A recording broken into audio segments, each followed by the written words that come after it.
It's good to be here again. It's been quite a while, and it's always a pleasure to come back to see that the place keeps going. And I have deep appreciation for all of you who keep it going. It is a precious place that can only be maintained by your practice, by our collective and individual practice. So, thank you.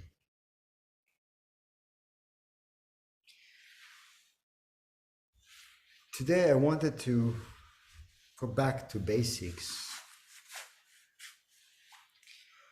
that are not quite basics, because we always have to go back to that and examine how we practice. And I want to use Dogen's, from the Genjo Koan, Dogen's few paragraphs. They're always relevant. Dogen said, to study the Buddha way is to study the self. To study the self is to forget the self. To forget the self is to be verified by all things. To be verified by all things is to let the body and mind of the self and the body and mind of others drop off. There is a trace of realization that cannot be grasped. We endlessly express this ungraspable trace of realization. Then he said, when one first seeks the Dharma, one strays far from the boundary of the Dharma. When the Dharma is correctly transmitted to the self, one is immediately an original person. If one riding the boat watches the coast, one mistakenly perceives the coast as moving. If one looks directly at the boat in relation to the surface of the water, then one realizes that the boat is moving. Likewise, with confused thoughts about body and mind, seeing reality through the discriminating consciousness, one thinks his own body and mind are fixed and permanent. When we intimately practice and return to right here, it is clear that all things have no fixed self. So this is Dogen. The fundamental aspect of Buddhist teaching, as you know, always points to an inherent interconnectedness of all things, which means that nothing exists unto itself in isolation from everything else. In Sanskrit, we call this pratitya samutpada, interdependent origination or interpenetration of all things. All things affect all things. In our practice, we refer to this as oneness, shunyata, emptiness, the source, the original self, your face before your parents were born, or the realm of Mu. But these are just words that may stir the mind up and produce intellectual interpretations which can create further entanglements, which by themselves entangle us. And Zen always points away from such interpretations and encourages us to turn directly towards naked reality, the way things are, unfiltered.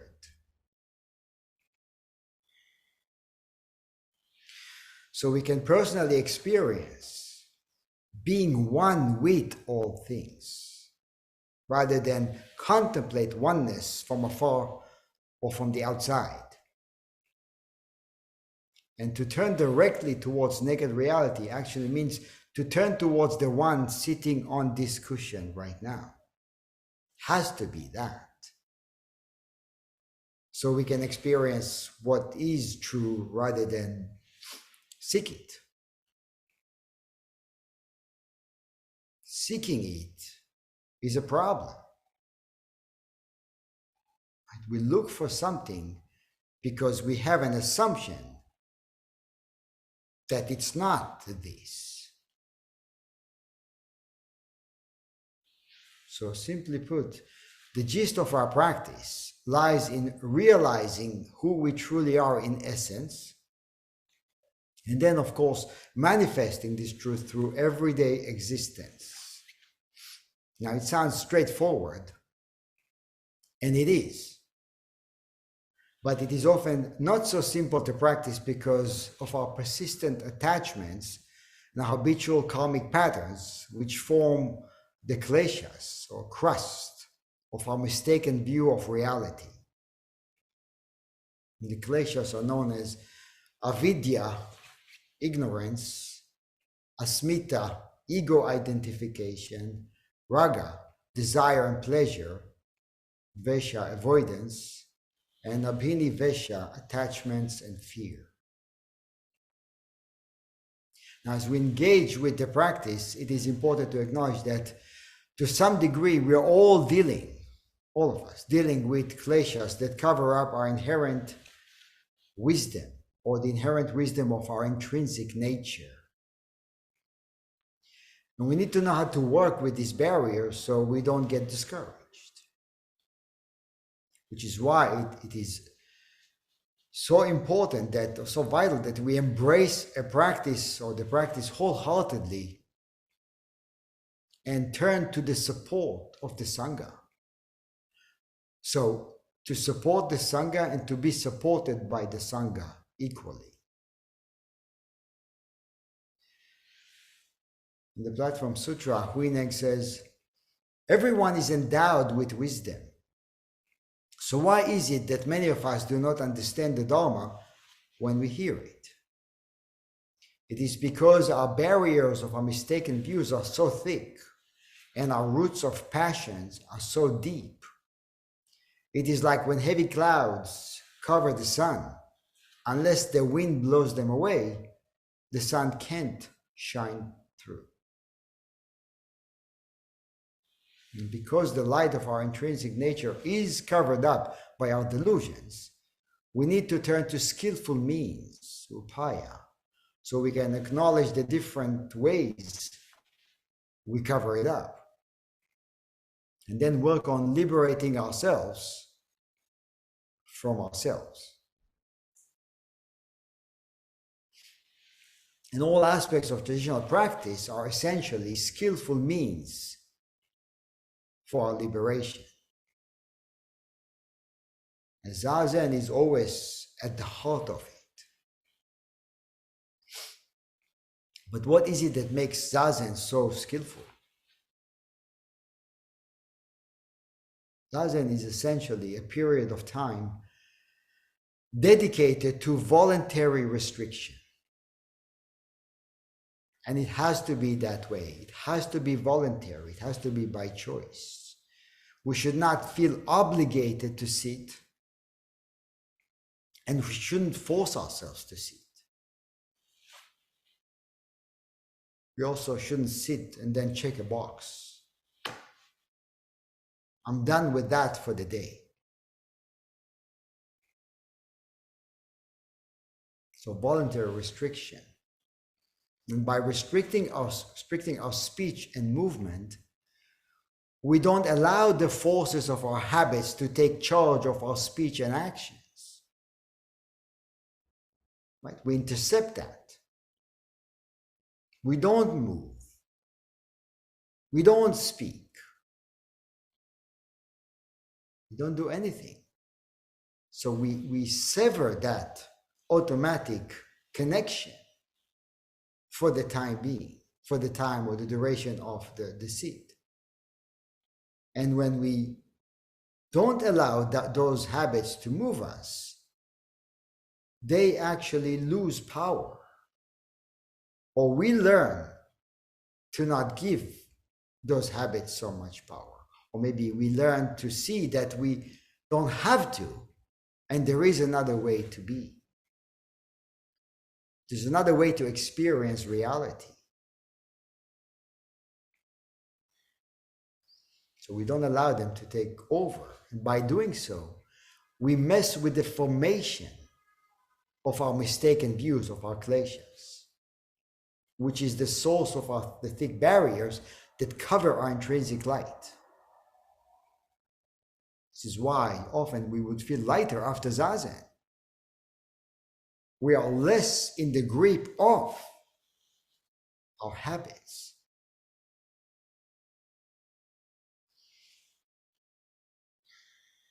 What do we mean by mistaken views? So the first of the Eightfold Path is right view or correct view, which means seeing reality as it is, interconnected or unified and integrated, as it is revealed to us when we observe the way nature functions, or when we observe the way our bodies function. And we can refer to this as the inviolable law of interconnectedness. And in terms of interconnectedness or unity, it's not that we have to, or non-duality, it's not that we have to take all the pieces and find the best glue to keep them glued together or glue them together.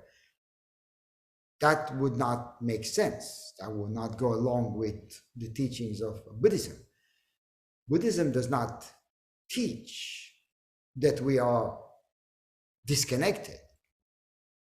It teaches that interconnectedness is our natural state of being. It's just the way reality is. So instead of trying to create interconnectedness, we need to look at the way we create the illusion of separateness. So we have to look at it differently. And it means we shouldn't work so hard to try to bring things together. Now, it's the inviolable law of interconnectedness. So whether we believe it or not, we always affect each other. It's not in question. We affect each other whether we practice or not, right? We affect each other through the way we think, what we say, what we do, in all directions, through space and time, beyond the immediate reactivities. So we may be able to see interconnectedness or the way we affect each other, being in the same room, talking to somebody, saying something or not saying something. But it goes way further than that.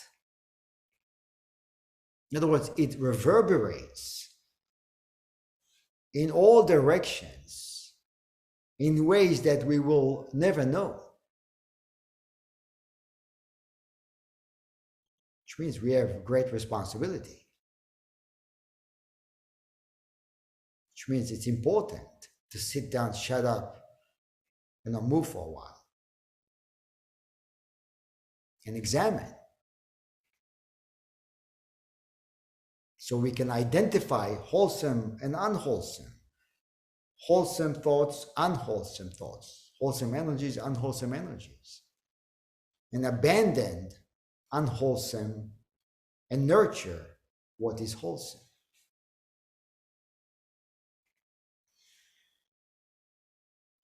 So interconnectedness, or the aspect of oneness, does not negate the individual uniqueness of each person. It's not a process of homogenizing everyone into one flavor. So oneness does not negate individual uniqueness in the same way that the individual uniqueness of each person does not negate the fact that we are interconnected. So it's mutually the same, right? So the same and the different are mutual in their sameness and in their differences at the same time. It's not play on words, it's real.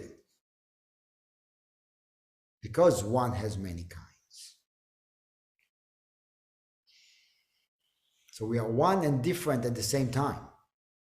And Buddhism speaks of the aspect of absolute truth and the aspect of the relative or conventional truth. And understanding both as inseparable is the wisdom of our intrinsic nature, or it is within the wisdom of our intrinsic nature. It doesn't negate or reject. And the difficulty for us is to grasp and digest. The reason why it is difficult, it has to do with the way we try to digest or grasp it. It can only be understood on an experiential level through the way it manifests in us, or the way we interact with reality, in the way we interact with reality. There it shows up. There it's alive. There it's also not manufactured if we go directly to. If we can avoid the temptation to go along with what we think about what is, when we are confronted with what is, at that moment, we need to turn to what is as a part of our training, to keep turning to what is, to see what's going on, to see what we think about what's going on, acknowledge, allow for it, and then turn body and mind wholeheartedly towards naked reality.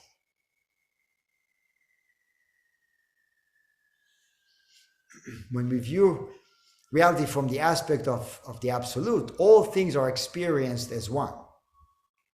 And when we view reality from the aspect of the conventional mind, all things appear as different. And both aspects are true. But when our view is limited to only one of these aspects, we end up thinking and functioning in accordance with a partial understanding of reality. And that would be incorrect understanding or view. Partial view is incorrect. It may be good to add to that incorrect does not mean wrong, because we do it, because it does happen. And it doesn't mean it's wrong, it just means that we have to expand, investigate, study, examine, verify.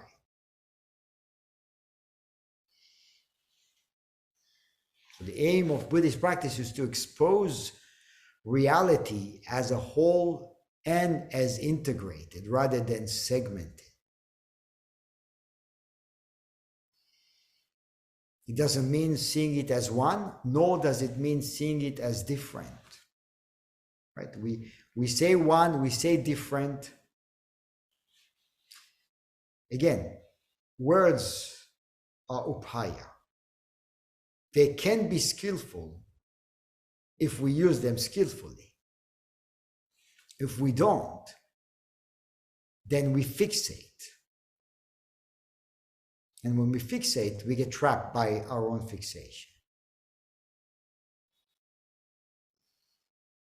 So the absolute and the relative must be seen as and experienced as interpenetrating and inseparable. And as Sengcan said, trust is in mind, one has many kinds, two have no duality. And then to that he added, do not even keep the one.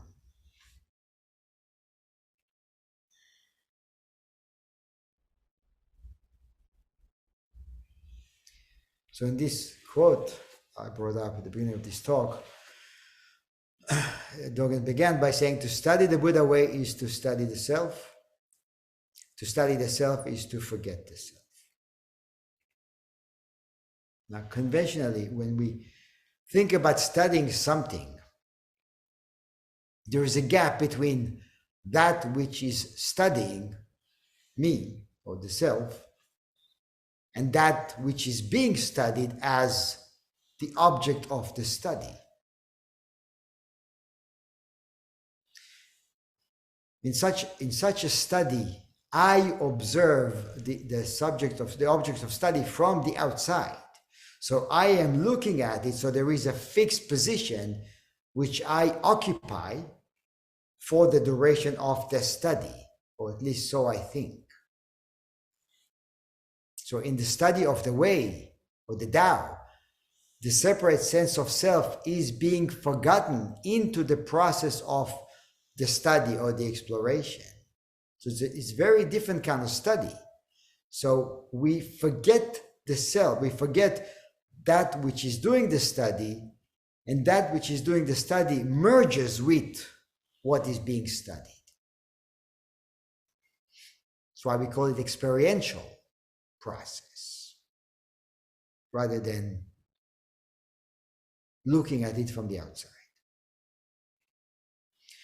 And so Dogen is saying that to truly study Buddhism, or the path, or the way, we have to turn it around and become the study. Not as the one who is observing the universe, but as the one who is the universe itself.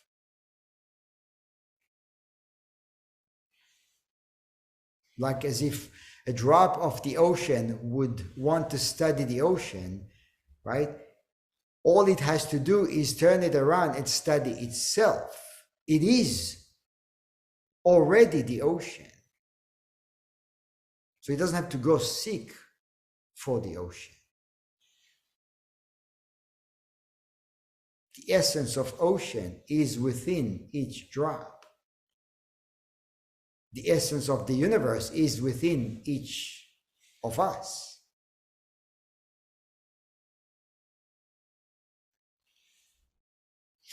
And in doing that, we have to forget our own notion of being a part of what we are studying. So Okumura said, to illustrate this point, we can think of the relationship between a runner and the act of running. When we think of this, we realize that no runner is separate from the act of running. A runner and running are the same thing. If the runner becomes separate from running, then the runner is not running. There is no such thing that we can call running. If this is the case, the runner can no longer be called a runner, since a runner is defined as the one who runs.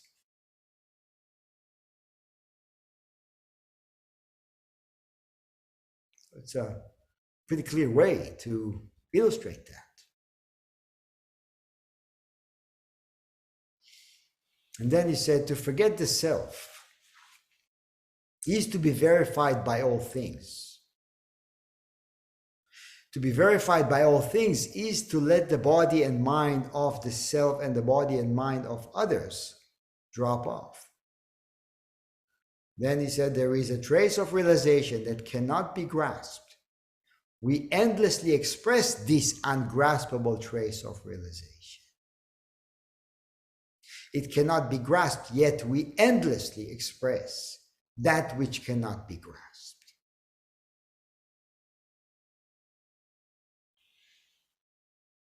And when we are asked to forget the self, we feel as if we are losing something very precious.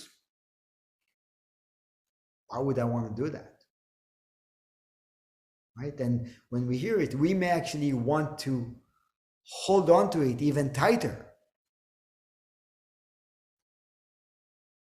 But in reality, we need to lose ourselves in order to find ourselves, or lose what we create in order to realize what is uncreated.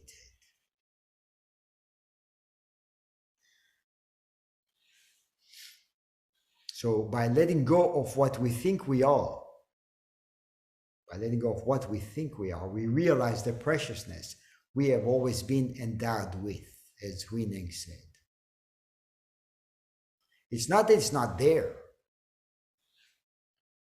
It is, as we often say, hidden in plain sight.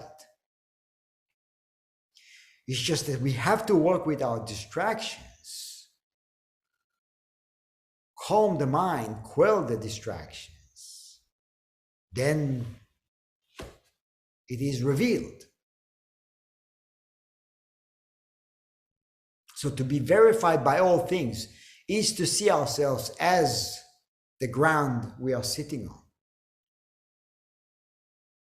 The cup of coffee we hold in our hand, the trees we look at, the cars that go by, or the person we interact with. To be verified moment by moment is to rediscover who we are on a momentary basis. That is an incredible thing, isn't it? It's exciting because we are, in a way, renewed moment by moment. With each conversation, each occurrence, each instance of life. We are that. We are actually rejuvenated by, so it is life-giving, we can say. It's also life-taking because it takes away what we think we are while it is giving us what we really are. It's not exactly that way, but we use such words to describe the process because, again, words can be good or bad. They point at something.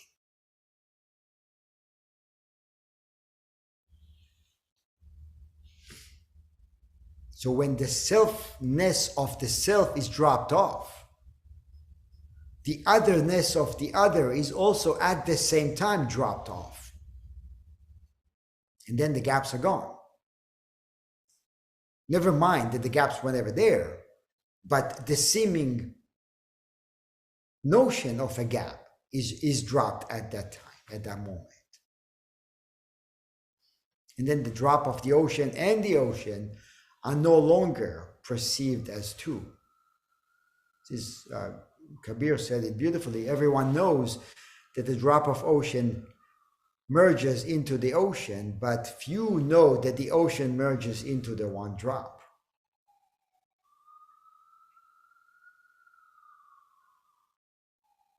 So to be verified by all things, to awaken moment, but not to look for anything else, but to awaken to moment by moment being or process of being verified.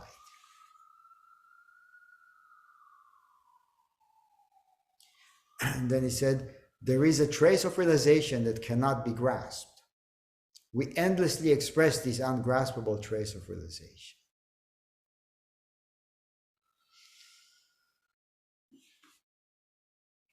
And it has to be this way. It has to be left alone. If one stops and thinks, now I'm verified by all things, one has already stepped out of the flow and missed the point and created a new sense of duality.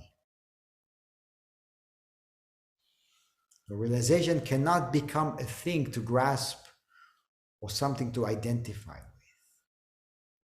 So just practice is always most vital advice. Never mind the experience. Never mind itemizing or examining the experience and posting it on Facebook or framing it. Right? To do that, we have to again create a gap between a subject and an object. And the process of wanting to create gaps doesn't go away, or the tendency So while it is happening in the background, again and again, the advice is turn towards, embrace wholeheartedly. See the thoughts, see the emotions, see the commentaries.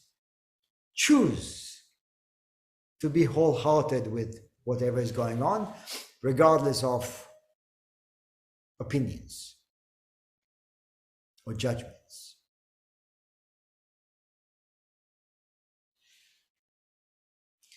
And the other paragraph I brought up alludes to the optical illusion of the self as separated from its surroundings.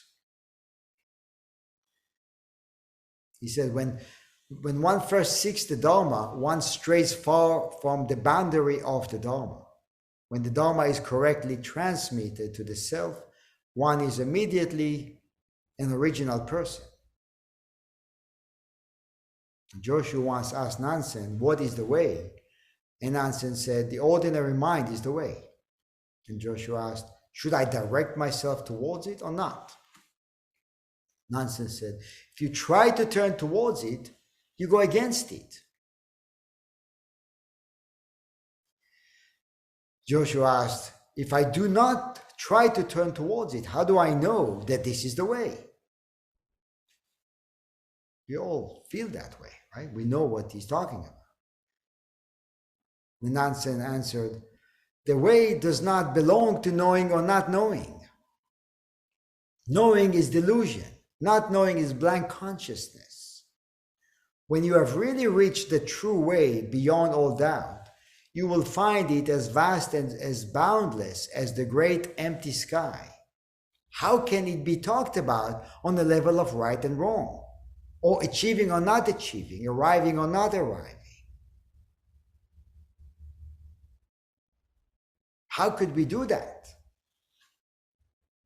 Right? From the limited perspective, we hold up a ruler against the sky and we say, well, there's 5 inches between this cloud and that cloud.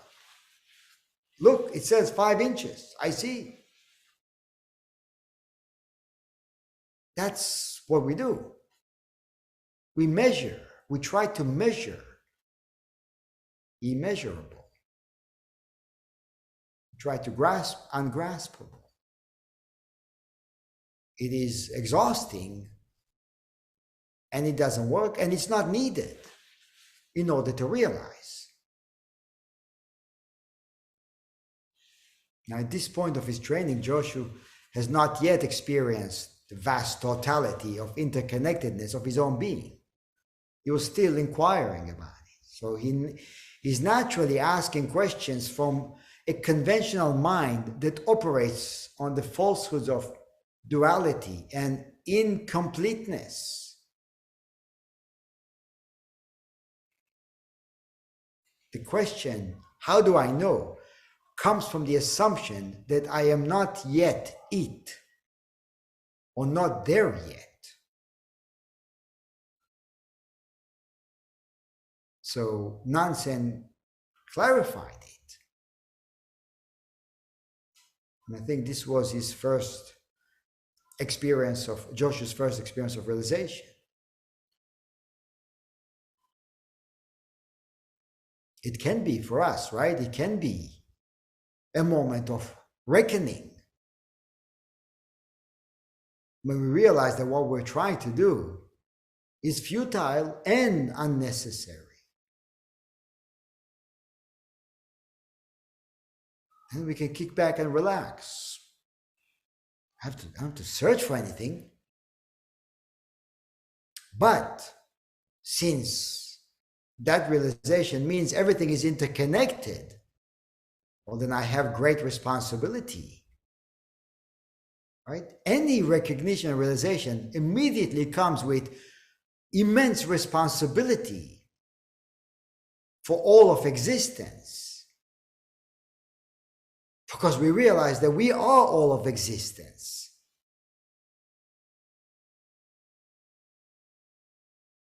Then yeah, compassion, caring, kindness, not as words, as a natural expression of what is being realized, what has been realized.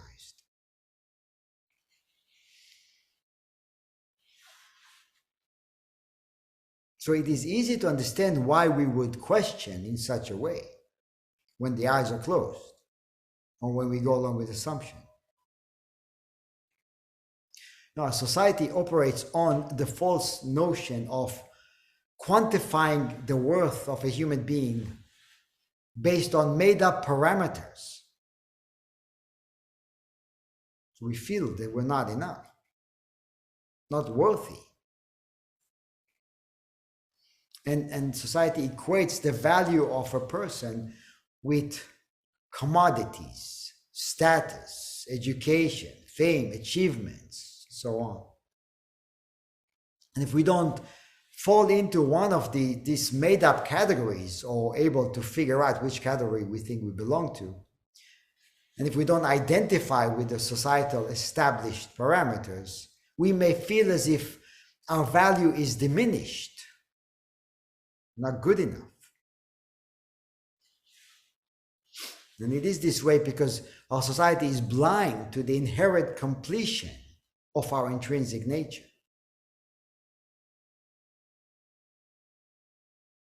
And this is what we have to work with.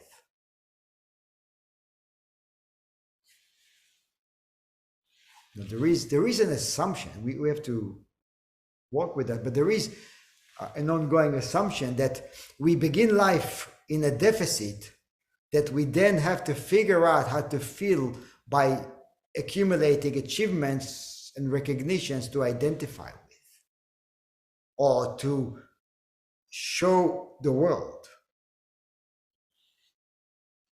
So the world will tell us that we are worthy based on those categories. And I think that because we feel this way, we experience tremendous pressure to try to figure it out. Figure out. Find your box, find your thing, and then show us your worth. And it starts when we're very young. It starts with education. I have twin daughters that are now, they're going to start college in this year in August, late August. And so one of them was really getting stressed out over, she applied to, I think, 10 schools or so. She was really getting stressed out over, which schools will accept her and if it's going to be a good school or not so good school. And there's a lot of pressure around that. And so we talked about it, and I said it may be a good opportunity for you to, while you're waiting to hear back from the colleges, to work on divesting your sense of self-worth from whichever answers you get. From the answers you get, those who will accept you, those that may put you on the waiting list, or those who will not accept you, the school you end up going to, the grades you get, the job you get. So it may be a good opportunity now kind of to step back from that and to try to do it differently. Because this is what happens. This is what we're taught to do. This is the way we are taught to think.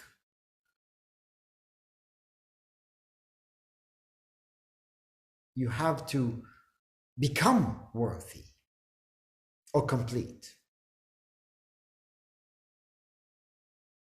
And there is no becoming in Buddhism. It teaches being already is. As in the saying, the meal has long been cooked. Cooked to perfection. So the question is always not when am I going to be done or complete. The more important or the most important question is how am I going to express that completion?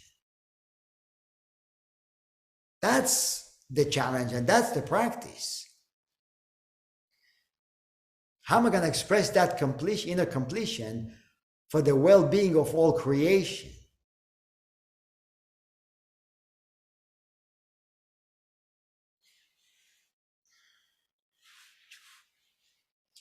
And then back to the Genjo Koan, he says, if one riding in a boat watches the coast, one mistakenly perceives the coast as moving. If one looks directly at the boat in relation to the surface of the water, then one realizes that the boat is moving. Likewise, with confused thoughts about body and mind, seeing reality through the discriminating consciousness, one thinks his own body and mind are fixed and permanent. When we intimately practice and return to right here, it is clear that all things have no fixed self. Being upright, Reb Anderson writes, in the realm of Dharma, ignoring the dependent co-arising of the self or interconnectedness, this is equivalent to the original sin. It is the fundamental human disaster. Or we can say that it causes fundamental human disaster.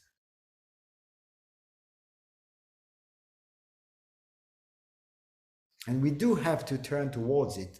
Einstein said it also. He said, as a human being is a part of the whole called by us universe, a part limited in time and space. He experiences himself, his thoughts, his feelings as something separated from the rest, a kind of optical illusion of his consciousness. This delusion is a kind of prison for us, restricting us to our personal desires and to affection for a few persons nearest to us. Our task, this is our task as bodhisattvas, our task must be to free ourselves from this prison by widening our circle of compassion to embrace all living creatures and the whole of nature in its beauty.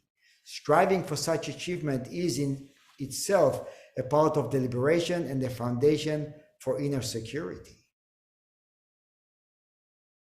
It actually echoes true inner security.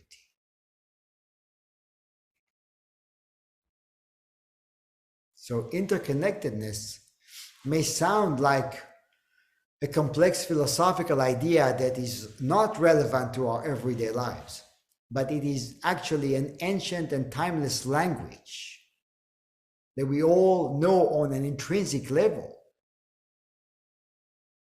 It's how nature communicates with itself. And only because we have been so disconnected from our intrinsic nature, it feels like a foreign language. But this is the language that everything communicates with everything. We just interrupt. We interrupt that on a regular basis, going to the mind, asking the question.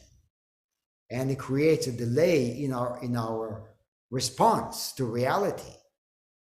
So I was working with a student, Aikido, last week, and he was saying that he feels that there is a delay in his movement in response to an attack, the way he was receiving the attack.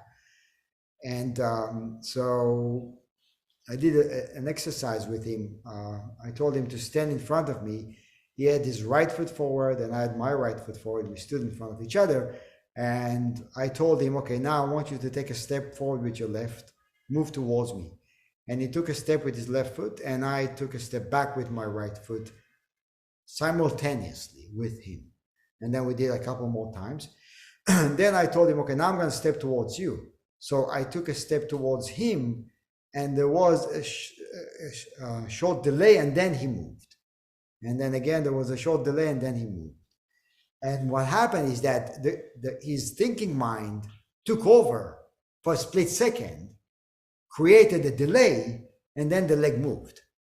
So he was not connected to me, or he was connected to me through his mind, not through his center, not through his body,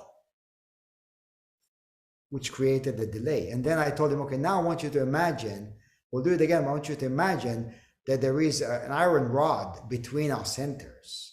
So the rod on one side is tied to my center and the other side is tied to your center. Now I said, I'm going to move towards you. I want you to focus on that. So I moved towards him, and as soon as I did, he did move immediately with me as if we were one. So imagining something tying us together can create that sense of unity. We don't have to have anything because we are connected. It's just that when it goes into the mind sees things chopped up, then there is a delay. Should I move? Should I not move? How fast should I move? When should I move? It hijacks the moment. And when the moment is hijacked, we feel as if we're separated. And we can't move as one. So what we need to do is connect. This is why we call it direct connection, right? Direct experience. Go directly to. Never mind what we think. Really never mind what we think. Going directly to, and then allowing that to tell us in a different way how we need to react to the moment.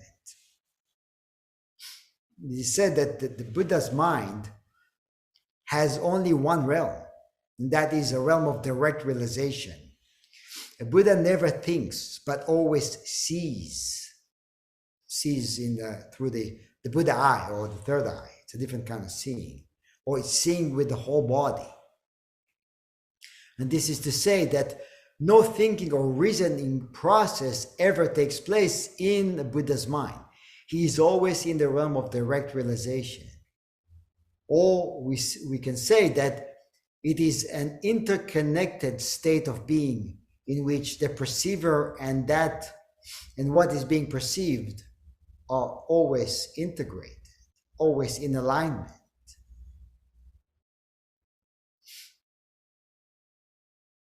And this is what so sitting in Zazen, we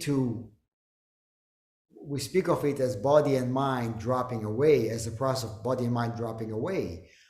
But when body and mind are dropping away, all that is happening is that the thinking process does not get in the way.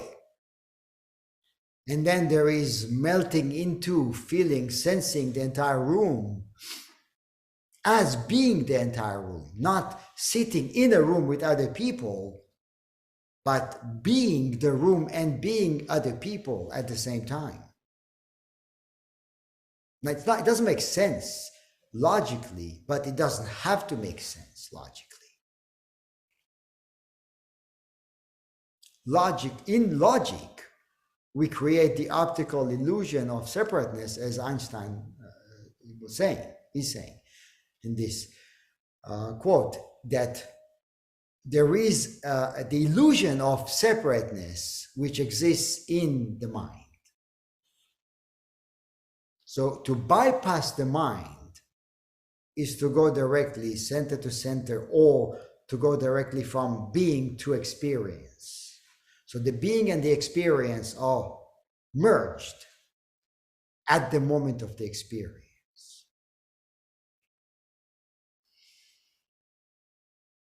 So I think we need to wrap it up.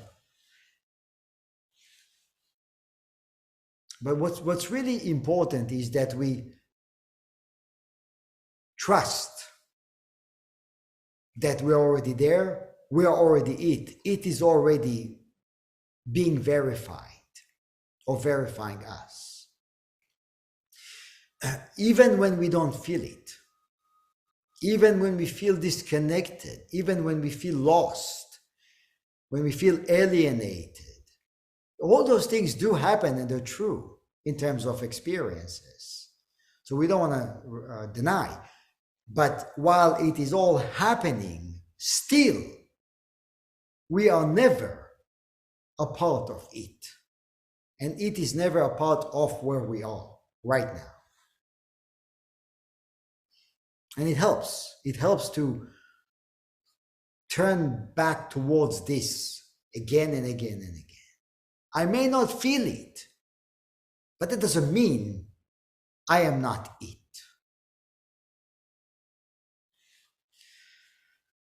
So work with that. Thank you.